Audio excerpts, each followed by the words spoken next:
नमस्कार दोस्तों, आप देख रहे हैं हाल चाल भोजपुरी। दोस्तों एक बार फिर आज यूट्यूब हैंगिंग आ गया है। जी हम बात कर रहे हैं खेसारी जी का आज एक गाना रिलीज हुआ है हम भोजपुरी से, चुनर चोली, जो कि बहुत देर से करीब 2 घंटे से एक ही दर पर ही उसका व्यूज रुका हुआ है।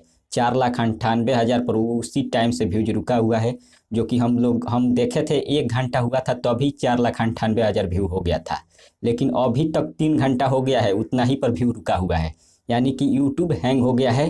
और जो खेसारी लाल जी का जो फैन पावर है, इसका साफ प्रभाव पड़ रहा है उस चैनल पर, क्योंकि उस चैनल पर बहुत कम व्यू आते हैं। इसलिए जब भी खेसारी लाल जी का गाना रिलीज होता है तो यूट्यूब हैंग हो जाता है और उस चैनल को एकदम मतलब सपोर्ट ही नहीं ले पाता है उस चैनल। लेकिन आप लोग और ज़्यादा सुनिए, धीरे धीरे हो जाएगा, मतलब मिलियन में अब पहुँचने वाला है गाना।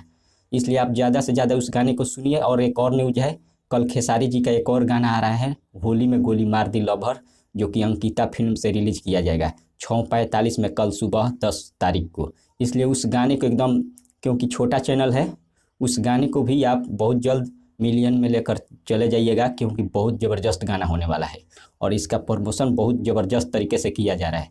तब तक बने रहिए हमारे साथ, मिलते हैं अगले वीडियो में। धन्यवाद दोस्तों।